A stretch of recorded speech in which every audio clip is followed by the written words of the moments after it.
Okay, hello. I would like to welcome you. It's the 6th webinar from our series. And today's topic is the unique value of mentoring. We have two special guests. One is a mentor in our program, in the PhotonHub Investment Readiness Program, and the other one is her mentee. So let's get started with the Photonpreneurs webinar, and here we are, and our guests are Anne Lebreton-Wolf today and Krysztof Klos. I don't know. Hello. Would you like to introduce yourself, or should I do the honors? Right. Well, I'll start. Thank you, Michel. So, hello, everyone. I'm Anne Lebreton-Wolf. I'm Paris-based in France. I'm a business angel. I have been for 10 years. I'm also an innovation expert for the European Commission on several programs, mostly concentrated on industry and ecosystem developments. And also, I'm partner in a new investment vehicle dedicated to investing in early stage startup with a strong impact.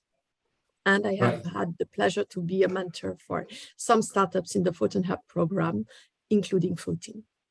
Great. So I guess you can expect some questions today about how the program went, but I'll try to nudge you a little bit into something about the investment stuff that you probably could paint some picture for us. How does it work? How does it work right now? What are the important things to remember as a startup on the scene? But okay, let's switch to thank you, and let's switch to Krysztof. A few words about you. And hello, I'm Krysztof. I am founder of the Photin, the startup that tries to grow semiconductors and grow from business from growing semiconductors, exactly compound semiconductors. And I was a mentee of Anne Lebreton-Wolf. Okay, Krysztof, so I guess we'll start with exploring a bit more about your company. I guess everyone would like to know more about what are you, or what will you be famous for in the near future, and what's the solution that you offer? What problems do you tackle? Could you expand on it a little bit? As we know, I think semiconductors becomes the key raw material and resource nowadays. And my company, the idea of my company is to focus on the compound semiconductors, which are used for photonics. And the idea of the company is coming from my experience as a MOCVD process engineer in Europe and in UK and in Singapore, where I worked as a process engineer. And then I wanted to transplant the experience I gathered from working abroad to Poland. So my company purchased a few MOCVD systems. It's like it's metal organic chemical vapor deposition, one of the foundations for the compound semiconductors nowadays. More than 50% of the compound semiconductors are grown using this technology. So my company bought a few of this kind of equipment and is trying to set up it to work with the customers and deliver wafers for them. Okay, so that sounds pretty complicated, but if you could just tell us something, because you're a part of a larger market, right? It's not like you're the single company doing that. Where do you fall? Is what makes you different or special? So basically, what's the competition here? My company for the last 2 years worked with IMS Osram as a consultant in the project focused on the development of the antimonide infrared detectors. And that was a great experience and great project. And yeah, that's what we are trying to now prove, that antimonides can be grown in MOCVD, and that's a pretty challenging topic. Okay. Also, Anne, if you could comment, is this? Did you have experience of meeting many companies doing similar stuff, or how would you rank? There are no Photin companies like Photin. Wow. But maybe Anne will tell more. Right. So just to comment a little bit on that, I have an engineering background, but it's already some years ago. I have focused my investments and most of my expertise on industry and digitalization of companies. So I'm not a specialist on MOCVD technology, but still I can understand part of the process. It's an area that is crucial for Europe in strategical terms, but also as it can be the basis and lay the basis for other industries to grow and to develop solutions on that. So for me, it's really crucial. Now, regarding competition analysis, I haven't done a thorough analysis about Krystof's positioning, yet antimonide technology sounds to me as quite disruptive vis-a-vis what is existing in the semiconductor market in Europe for the projects I've seen up to now. Okay, Krysztof, that's.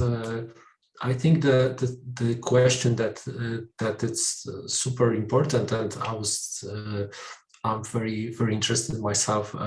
What are your present or previous or maybe present experiences with fundraising for this project? Are you bootstrapped?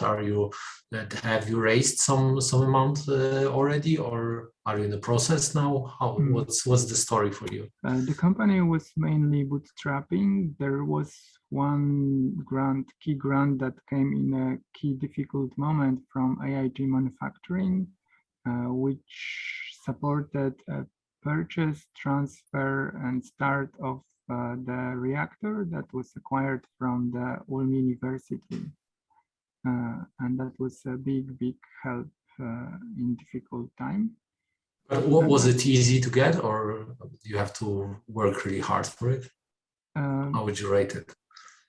It was difficult to find who is selling this because it was advertised on the third-party website, and it was great experience, like leveraging the network of contacts I had from the past, from the conferences, to find out who exactly is selling this reactor that later I acquired. Okay, but what's happening now? Are you fundraising at yes, so fundraising. I'm engaged in PhotonHub Investor Readiness Program and have also some talks with investors in Poland. Recently, I found a very interesting contact with a business angel and a company that works in this area. And my experience with the fundraising is that better if you are prepared to go as far as you can go on your own and raise as latest as you can, and be prepared that it's a very long-term process and it takes a lot of effort and time. Do you maybe see, because there are different markets, different funding opportunities on the market, and do you see Photonics as a market which is, I know, saturated by investors? Is it a really hot topic or not? I do not know this market very well, but it's I would say it's a difficult topic because probably it's difficult to find investors who understand this market. But I'm observing Netherlands, for example, where there is a lot of funding going into photonics, and PhotonHub, Photon Delta is doing great job there supporting smart photonics. So to me, it looks like in Netherlands it's easier. In other countries in Europe, you have to be might be not so easy. I've seen it occur where you don't have to. So I'm sorry, but we have someone interrupting. If you could please mute yourself. There are some additional options here. Okay, Harald, could you? Oh, thank you. Hey, Anne, coming back to you. That whole collaboration. Is it easy to? Would you like to? Let's put some. Okay, is it easy to find a good investable company in the European photonics market right now? Well, your question is hard to answer because there is more and more money flowing into industry and into the semiconductor strategical vertical. So there is more and more interest, yet it's hard to find, depending on how much money you want to invest and at which stage of maturity you want to invest. As it is really capital intensive, if you want to build the hardware, have the solution patented outside of your own country. And so it's still hard, I would say, to find good projects to invest. I think there's more and more interest, not so much money flowing in terms of real cash to be invested, but more and more interest, but also hard to match investors with projects that have enough sustainability in terms of financial terms and enough commercial sales pipe that can be foreseen or expected in a reasonable time frame. So it's a little bit of a chicken and egg problem, but I think it's going into the right direction now. Because as I understand, the part of the chicken and egg problem is preparing the companies to be I know, ready to present themselves well and to build a compelling compelling proposal of what they're about to do and how are they going to grow in the future. And I think that's something that that you two did during the mentoring program. And I think that that's the topic that we will stick to for a while right now. I guess that is it common that startups are looking for mentors, experts in this field, looking for people to prepare them to be ready for investment? I think it's nearly in all sectors. But what is usually done is that you raise money and then you onboard some investors who are already savvy in this vertical, have connections, networks, etc. So you build a little bit on the people sitting on your board, on your advisory board, or having invested in your company to get some valuable feedback and some valuable mentorship. And more programs are coming in, not only in the photonics area, but also in the whole digitalization of industry and in some other verticals as well, to have a mentorship program, whether to grow from seed to Series A and Series B, or to be a more early stage between the inception of the company, pre-seed and seed phases. So it's getting more and more popular, but still a long way to go to implement it on a general basis. Okay, and from what I understand, what you're saying, it's the mentoring you're talking about. It's mostly about the business part of things or the technical stuff. Is it? Are there any mentoring opportunities just for the fundraising process? Well, I would say that you can have it on both, and you can have it even on other questions or other issues that a founder or a team founding a startup or wanting it to grow will face. It can also be on sales network that mentoring can be useful. The way to address clients, the way to look for the right clients to address given the stage of maturity of the product. So I think you can have some valuable mentoring in different areas. Namely, now for the, you mentioned two sections, one being more on the technical and scientific side, and one being more on the financial side or the go-to-market side. So yes, you can have mentors on every dimension. It's always hard to find someone that is capable on all the verticals that you address. But what we discussed more with Krystof about Photin My expertise is not so much on the deep aspects of the technology, but more on how to get sufficiently ready to talk to investors who are interested in your field, who could be interested in your company, who see a potential, but also have questions about your financial sustainability and how you will face what you will require and use the money for. So to have a kind of entanglement between what you want to build from a scientific and engineering point of view and the matching it can make in terms of business.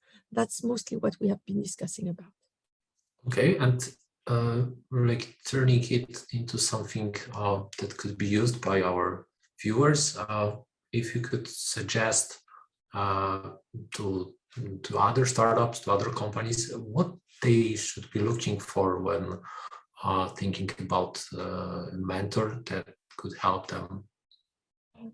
I would say that all the startups are have narrow perception, tunnel vision. So it's really important to have a mentor who is looking on this a little bit from the side and can advise or suggest escaping from some pitfalls that are very obvious to everyone or maybe to many, but not for the startup founder who have so much involvement into the topic. Mm-hmm. So being as far removed as possible, yes? Like you need to believe in your startup, otherwise you would not engage into this. And when you, I think that's a question to you both. How should the mentoring, you believe, should be organized? It should be structured or informal. What's the thing that you believe that works the best? If I can say, it's like one-on-one learning is still like the most effective way of learning. People not invented anything better. But of course, finding good mentor is not easy. And it's, I think for me, the way how to judge it is that both mentor and mentee learn together from each other. And it's like a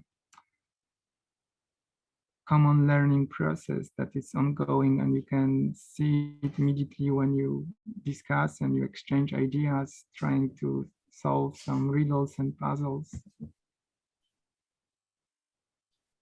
Okay, but for example, if you're matched with someone and you see that that person, that mentor, is super formal at set you milestones, certain agendas, and so on, is it a good sign or the opposite? From startup point of view, just like a general startup, I think it's just try to find as many mentors as you can. It's not so easy to find people who are willing to listen, yes, and eager to give you some of their time, and try to polish your ideas, sharpen your the way how you describe your startup, and just practice. Okay, Anne, any comment on this? I would have two. The first one, as a mentor, you have, I think, to be flexible, but not too nice.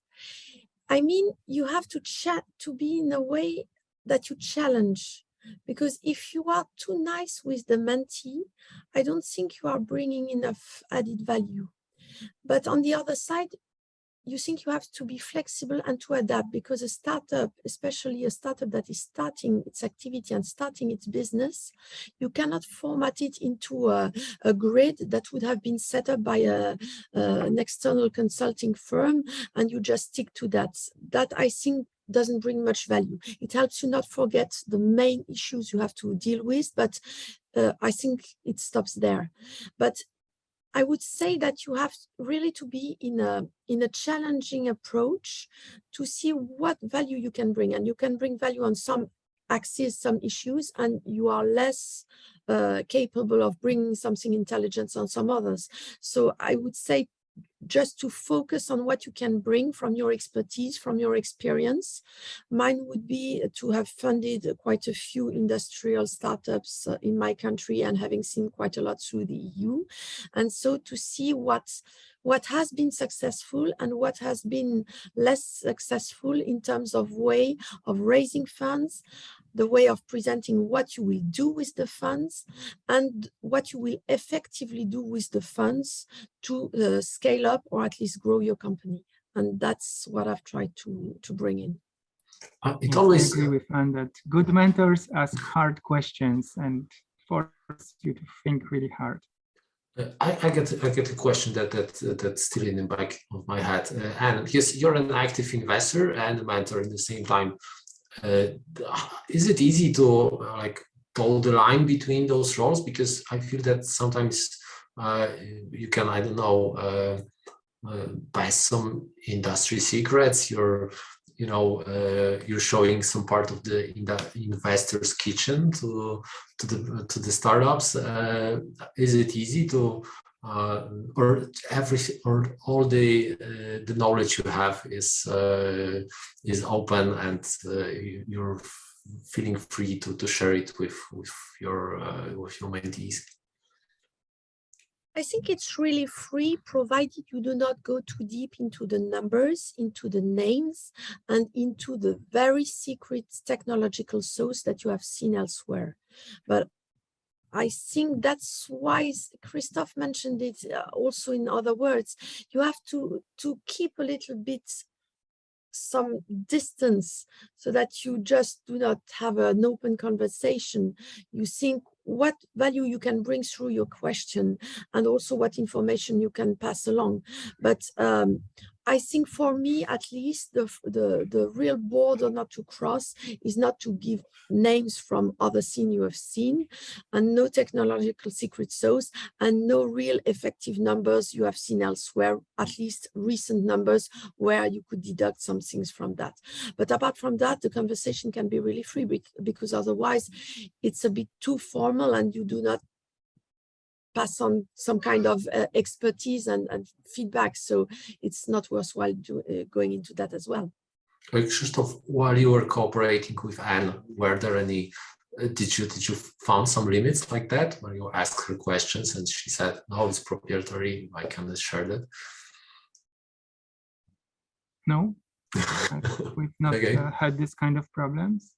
Of course, there are things that I would like that Anne would not disclose about my business, but luckily we've not really had any of this kind of problems. Yeah, I think she's a pro, so she won't. Okay, but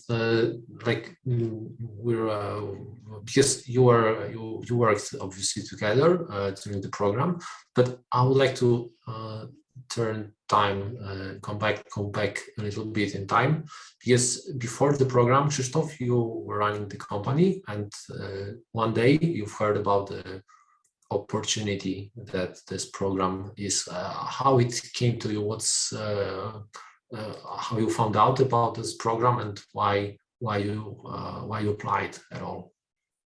I've seen Act Fast website, and I was for quite a long time tracing what's going on around in the photonics ecosystem and startups and companies that are created around. And I really don't remember how I found PhotonHub, but I was looking on it many times, and when there was a newsletter or advertisement of this kind of program, I was thinking that it's a right moment for me to enter this program. And what were your expectations when you started, when you applied? For me, it's like the reason that Anne is not only the mentor but also a business angel was raising the stake, yes, to trying to convince her to my ideas, to my business, and to really test what seems to be convincing for her and how she received the ideas.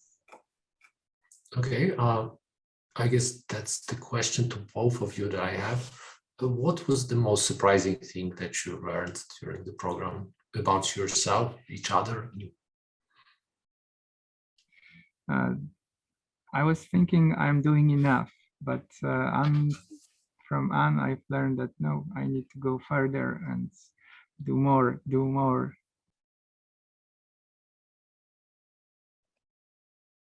Anne, did Krysztof surprise you in any way during this program? Yes, his technological expertise, and also something I have found when meeting with other companies, is that in Europe, we tend to separate science and money, whereas in other countries or other areas, science is more connected to making business. And so it's for Krystof, but I would extend it to a lot of startups that I've been dealing with. It's to keep in mind that you have to be pushy on both directions, on the scientific and the technological part to get your solution ready and to improve it and to have a unique selling proposition, but also on the other part to do sales and to have revenues and cash in for your company to exist and to be able to grow. And that's really something that I'm pushy about. And now regarding Krystof and Photin company in particular, it's the level of technology we are reaching and how far it goes into science. And that's something that is very interesting, that raises a lot of questions, all the applications you can do. And that's something very, very rich, and you have to value that. And we should all value that more in Europe, I think. Okay, okay. So we already know what is Photin's strong part, and the complementary part to that question is okay. So what was the thing that I will add one more thing? Okay. That with Anne, the discussion with her, I rethought the mission of my company, and it really helped me, because I think it's not to just have a startup, it to just create some. So what's this mission? How it changed? Earlier, I was thinking about just having a startup and a place where I can work. Yes, and later I changed and asked me whether I really want an investor. Yes, and whether I really think I need it, and I need to think that whether I want to just have my own small company that's bootstrapping, or I want really to have an investor with whom I could accelerate, but there will be also a price to pay for that. And it's a different way of thinking about the company, whether you want to have your own small startup, or you would like to move faster, hire people, and just So and does it mean that Krysztof went from expecting to build a company from himself, something that supports him, and he went into the direction of a high growth company? Maybe I will just say this two words. Everyone are thinking that the technology is very complex behind the semiconductors, and it's like requires a very big teams. But in reality, this kind of technology machines are usually run by one main engineer and one technician. There are then a supporting technician and engineer, but it's a very, very small teams that are doing the epitaxy everywhere.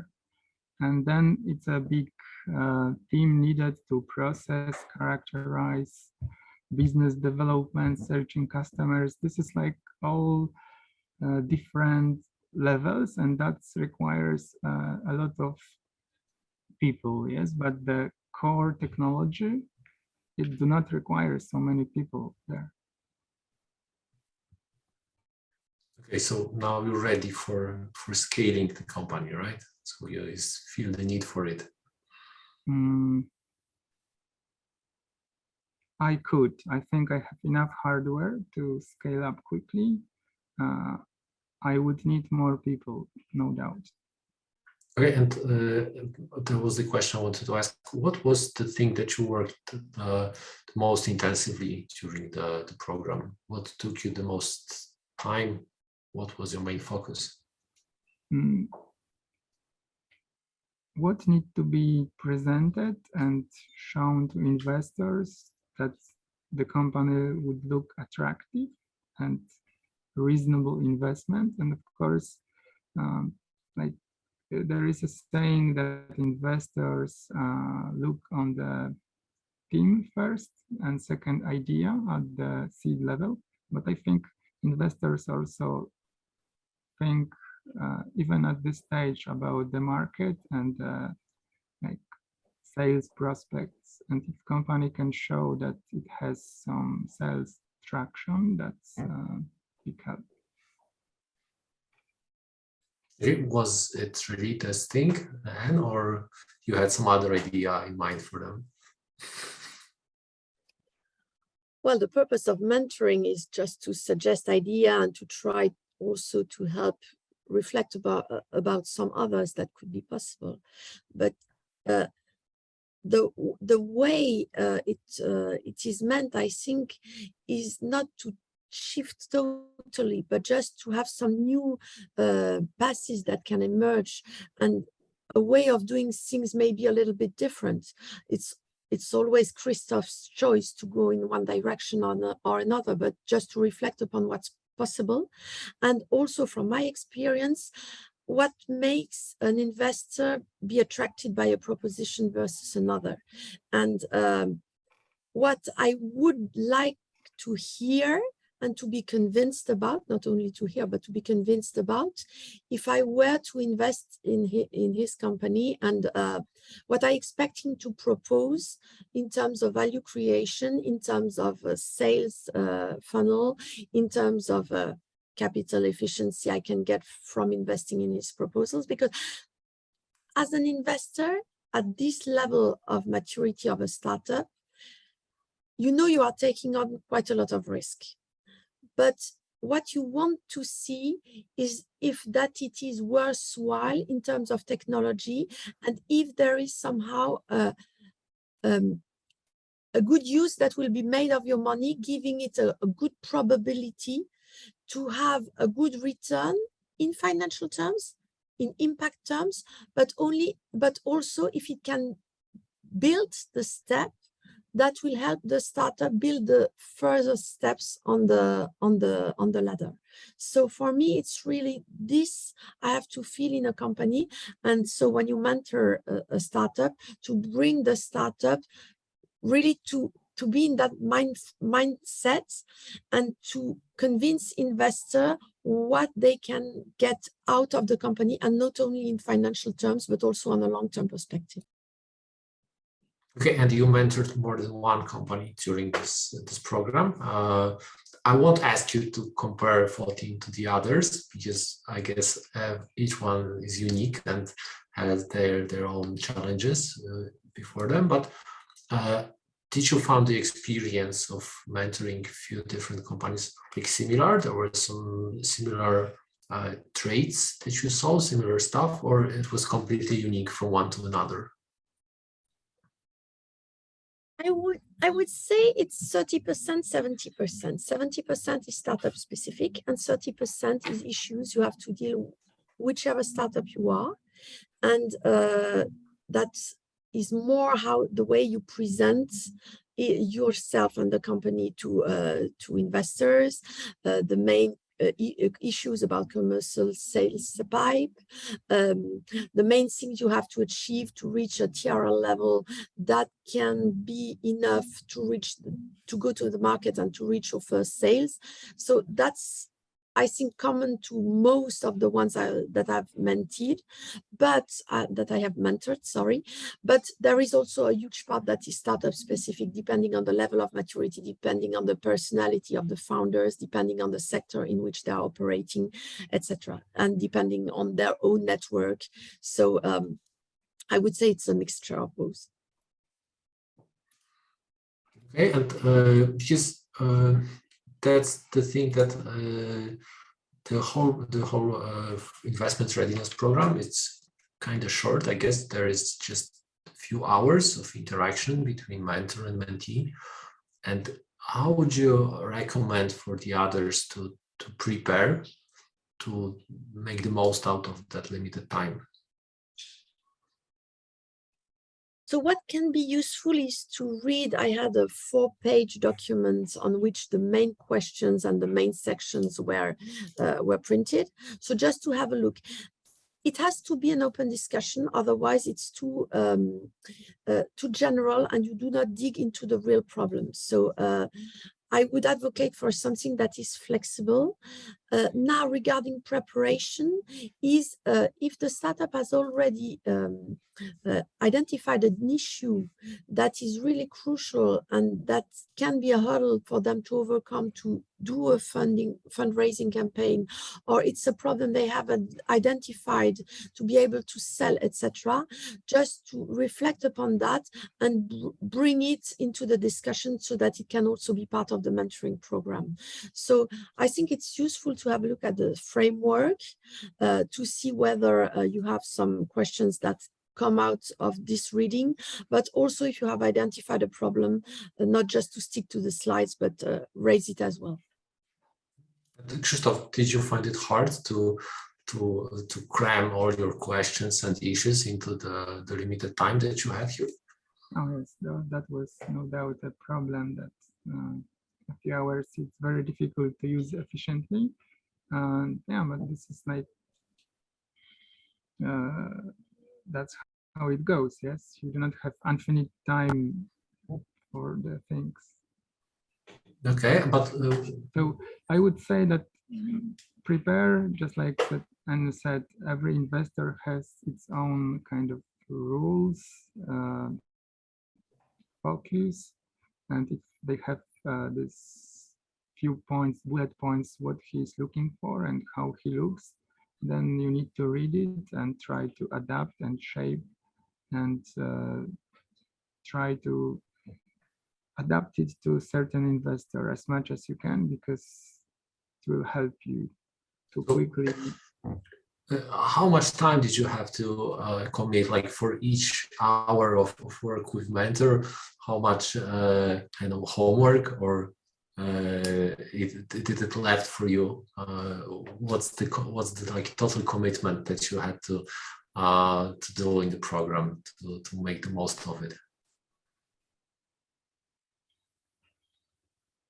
Difficult to answer. You know, you are leaving your startup, so you're like all the time analyzing all the information and all what's going on, and in startups a lot is going on within a few weeks time, and it was very visible that like we were raising very different topics between 1 and 2 weeks when we were meeting. When you like look back, what was the most valuable thing that you learned? What changed you the most? As I mentioned, it's just this feedback that the TRL level needs to be further, and you need to work more on the MVP to be able to demonstrate your product and your service. My startup I was trying to present it as a kind of technology platform, but it turns out it's not convincing, and I need to go for MVP and show a real product that is working, and that's the feedback I received from other places as well, that this is the way how it goes. You need to show not only reactor, but you need to show a real product that come out from it, and then it is convincing proof. Okay, and so how you reckon, if without you, how long it would take for Photin to realize all that stuff? Well, that's a tough question. I cannot sit in Krystof's mind. So Yeah, but I think that that's a typical problem that the company doesn't see like that they have to do more. They are happy with the level where they are, and they need some external push. Yeah. Yes, but this external push can come from varied situations. You can meet with one potential customer and then he says to you that you are missing this and that. And that's the way you can get some feedback. You can also have a discussion with people who are working in your vertical. So you can get valuable feedback from quite a lot of places if you are ready to listen to it and to take it into account. I think that's the most part of it, to learn from your experience and all the things you have confronted with in life. Now, what I hope I brought to Photin and to Krystof is the point of view of an investor, because I dedicated 4 times 1 hour to mentoring Photin, and so you hardly get so much time with an investor. Generally speaking, yes, you get that I need to highlight that usually you get 5 minutes. Yes, it's a big difference. Yeah, the investors are super busy, and sometimes they don't read the papers you send them and all. Yeah. So getting to their head, even for a few hours, it's a super valuable thing. to that thing. And also, as it is a mentoring program, you feel some kind of duty to tell the truth, or at least to phrase some things you would not necessarily phrase to a lot of startups that come to you to get your money. You just say politely no, because it doesn't fit into your investment strategy, and that's it. And you just push them back. Now, in a mentoring program, it's not the purpose of it. You do not just say you do not want to invest. You have to ask yourself why you wouldn't invest, or why you would invest, or what would it make it investable into your point of view. And so you have yourself to ask your questions, and also ask the company what the startup could do to fit into your needs or your perspective. And I think it goes much further than just having a look at whether it's worth or not investing, or considering for additional due diligences. And that's, I think, the main purpose of the main value you can get out of those 4 hours. So I think we've hit a difference here, because you said that, okay, anything, any random interaction in the world could help growing startup, but it's super unlikely that they would randomly meet an investor that would like open his or her mind and heart and tell, okay, I want to invest because this and that. And here Krysztof got it from you, right? So at least I didn't put the politeness or the business mirror in front of me. I told him what I thought. Now, it's only my point of view, from my experience, my perspective. He might get some other insight from other mentors that have been experiencing different investment track record and other ways of doing business. So I mean, it's not an absolute truth. It's just my point of view, but I've been sincere or clear on what I've told him. That needs to be highlighted, that in this kind of mentoring process, you get much better feedback, and you can go much deeper than usually with those 5 minutes times that you have with other investors. And if it's much better learning process. Yes. Okay, that's a nice point, I think, and this is why anyone should consider joining programs like this.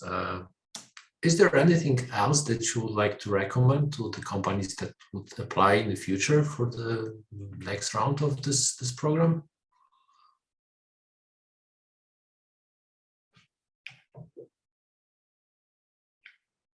Krysztof, if you could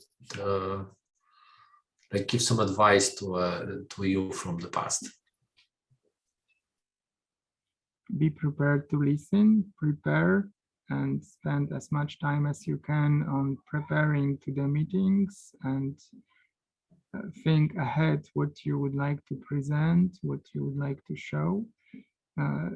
It's treat every kind of this meeting as a way to present, and usually this kind of events requires preparation, and it's not only this time that you spend during meeting, but also you need to prepare, think. I think I've used more time of Anne than those 4 hours by writing her emails and trying to update certain things. So yes, it's just try to work as hard and get as much as you can. That's something that I wanted to ask also. Does this relation between you persist after the program? Do you like see each other as a mentor-mentee situation, or it's just, you know, you're just friends on LinkedIn and that's all? Well, it's still a business relationship. It's not a friendship, although Krystof is a nice person, I'm sure. But I think we'll get into contact, as I will do with other startups I've been mentoring, is that if he has a specific question on some point, or is doing a fundraising campaign at some point in time, or sees that I have connected with someone, I'm also available to exchange. But now he can answer on his side, but on my side I have a lot of work as well. So it really can go on with some specific questions and issues, and I will be glad to answer him. But it cannot last as at the same pace as during the program. Otherwise, it's a bit confusing on my agenda as well. Yeah. But what I would just add from Krystof's feedback is that when you go to such a meeting with a mentor, you have to ask yourself, what do I want to get from that? One highlight is that, like, really, you need to be open with the mentor. Yes, with investor, you trying to convince him, but you just need to maybe hide some certain things there. But with mentor, you're open and you're really trying to get best feedback, providing as much information as you can. Right. I think it's the good time to advertise the next round of the program that you participated in. I just shared the thing that I have ready on my computer here. Just a second. So this is the.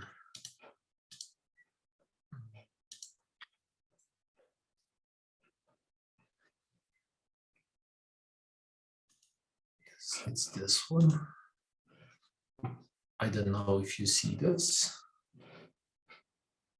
Okay, so until the 30th of November, it's possible to apply. There's a link here, and one can scan this QR code. It's open to startups and scale-ups that are incorporated in the EU27 or Horizon associated countries. And again, it's Photonics and Photonics enabled companies. So Photonics doesn't have to be the core business of the program. And optimally, it's for companies that already raised some seed funding or are looking to raise funding, just like Photin. There's a long list of industries that it could be interesting for, but again, what's the most important thing? It's that during this program, this investment readiness program, you'll get in touch with investment professionals just like Anne. You'll spend some time with them, and it's possible to bring your business, bring your readiness to a next level, and it's possible that you'll be able to raise decent funding round in the near future. And coming back to Krysztof again, what are your goals here? When are we gonna hear about you raising a round? I'm not sure. I'm in the process of discussing with a few places or a few companies, but this is open process, and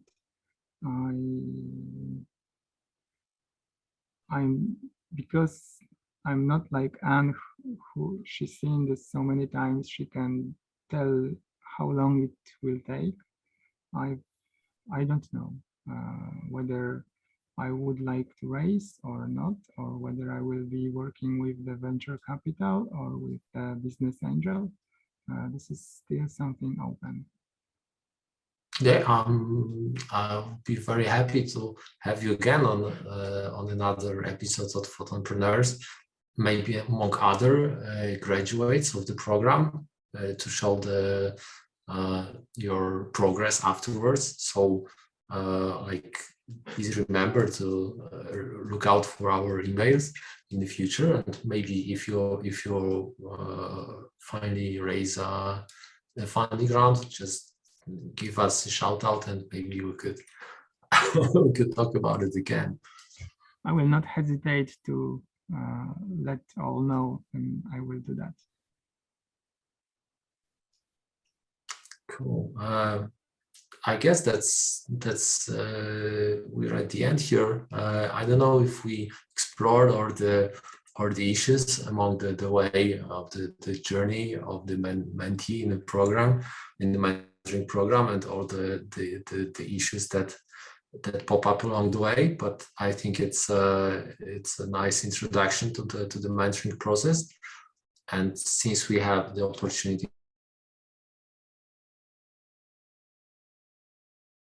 to meet with both sides today, so anyone that will come up to the recording of that today's webinar, I'm super happy to have you today as my guest. Thank you. Thank you for the invitation. It was a pleasure on my side as well. I wish Krystof and Photin all the best.